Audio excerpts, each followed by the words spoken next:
वडोदरा में बाढ़ के हालात भले ही टल गए हो, मगर विश्वामित्री नदी जो कि वडोदरा शहर के बीचों बीच से गुजरती है, वहां पर अब वडोदरा वासियों पर एक और खतरा मंडरा रहा है और वो है मगरों का। जैसे जैसे विश्वामित्री नदी का जलस्तर कम होता है, ऐसे में ये जो मगर हैं वो रिहायशी इलाकों में आते हैं, जिसकी वजह से काफ़ी भय का माहौल छा जाता है। यहाँ पर आप देख रहे हैं, हम मौजूद हैं अभी वडोदरा के माजलपुर इलाके में, जहाँ पर ये जो सोसाइटी इलाके के अंदर ये मगर पाया गया है और इनका लाइव रेस्क्यू हो रहा है। वाइल्ड रेस्क्यू ट्रस्ट की ओर से यहाँ पर ये मगर को रेस्क्यू करने का कॉल मिला था और आखिरकार यह वाइल्ड रेस्क्यू ट्रस्ट की टीम की ओर से यहाँ पर ये मगर का सही सलामत तरीके से रेस्क्यू किया गया है। यहाँ पर आप देख सकते हैं कि जो सोसाइटी के जो रेसिडेंट्स हैं वो भी यहाँ पर मौजूद हैं, क्योंकि अल्टीमेटली ये देखा गया था कि काफ़ी भय का माहौल था। तो यहाँ पर कुछ लोग भी मौजूद हैं, हम उनसे जानने की कोशिश करते हैं। सर, क्या मानते हैं आप कि ये जो रिहायशी इलाके में जो मगर पाया गया, इसके बारे में क्या कहना चाहिए? जी, अभी हर साल ये मगर आते रहते हैं। बारिश का मौसम चलता है, मगर आ जाते हैं और हर एक बार एक सोसाइटी में भी ये मगर आ जाते हैं और सब लोगों को खतरा है इससे अभी। लेकिन अभी तंत्र से यही एक उम्मीद है कि सब इसका कुछ करे तो अच्छा है अभी।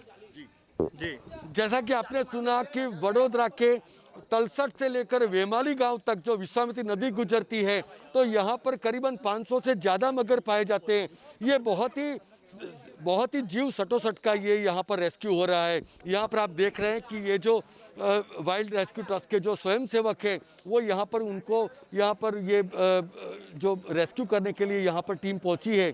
तो इसके पीछे की वजह कहीं ना कहीं ये है कि ये जो रेसिडेंशियल इलाके में ये जो मगर पाए जाते हैं, तो उनको यहाँ पर ऐसे बहुत सारे कॉल आते हैं। हम यहाँ पर जो उनके वाइल्ड रेस्क्यू ट्रस्ट के जो करता धरता है, हम उनसे बात करते हैं। जी, मैं आपसे ये जानना चाहता हूँ कि आखिरकार ये कॉल कैसे मिला और ये कितना टफ था, ये पूरा जो रेस्क्यू ऑपरेशन था वो? एक्चुअली अभी जो फ्लड की सिचुएशन थी, लेकिन फ्लड आया नहीं, लेकिन विश्वामित्री 27 फुट के ऊपर गई थी। उसके बाद अभी पानी उतरा है, तो जितने भी क्रोकोडाइल थे विश्वामित्री में, वो आजू बाजू के रहणांक विस्तार में जहाँ पे पानी भर गया था, जैसे कि नाले है और तालाब है, उसमें चले गए।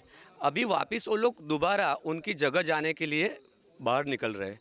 जैसे पानी कम हो रहा है वैसे वापस उनकी जगह, उनकी भी टेरिटरी होती है, यानी जैसे कुत्तों की टेरिटरी होती है वैसे मगर की भी टेरिटरी होती है। उनका एरिया ये फ्लड के वजह से दूसरी जगह पहुंच गए, इसलिए वापस उनके घर जाना चाहते हैं। अभी हम लोग ने इसको सुरक्षित रीत से रेस्क्यू किया है। अभी इसको जहाँ से विश्वामित्री में से इसको पकड़ा है, वापस विश्वामित्री के मगर है, इसलिए विश्वामित्री में इसको छोड़ा जाएगा। जी, मैं आपसे ये जानना चाहता हूँ कि कितना टफ था ये पूरा जो रेस्क्यू ऑपरेशन था, वो उसके बारे में बताइए। एक्चुअली टफ तो हर एक टाइम रहता है, लेकिन हमारी टीम ऐसी है ना कि टेक्निकल रेस्क्यू करती है, यानी हमको इतना हार्ड नहीं गिरता है। इसको पकड़ने में थोड़ा दिक्कत रहा, क्योंकि यहाँ पास में रहणांक विस्तार है, यहाँ ज़्यादातर लोग रहते हैं, यानी उनको भी संभालने का, क्रोकोडाइल को भी संभालने का, यानी क्रोकोडाइल को कोई ईजा नहीं होनी चाहिए और कोई पब्लिक को भी ईजा नहीं होनी चाहिए। इस तरह से सुरक्षित रीत से इसको पकड़ के अभी हम लोग वन विभाग को सुपुर्द कर देंगे। जी, तो जैसा कि आपने सुना कि वाइल्ड रेस्क्यू ट्रस्ट की ओर से यहाँ पर ये जो मगर का रेस्क्यू किया गया है, अब उनको फॉरेस्ट डिपार्टमेंट को भेजा जाएगा, जहाँ पर उनकी डॉक्टरी तपास होने के बाद अब उनका जो रिपोर्ट आएगा, उनके बाद उनको फिर से एक बार विश्वामित्री नदी में रिलीज़ किया जाएगा। मगर सबसे बड़ी चुनौती प्रशासन के लिए ये भी है कि जैसे जैसे जलस्तर कम होता जाएगा, ऐसे में ये जो मगर है वो रिहायशी इलाकों में ज़्यादातर देखने को मिलेंगे। तब ऐसे में फॉरेस्ट डिपार्टमेंट को भी काफ़ी पैनी नज़र रखनी होगी। वशिष्ठ शुक्ला की रिपोर्ट, गुजरात तक के लिए।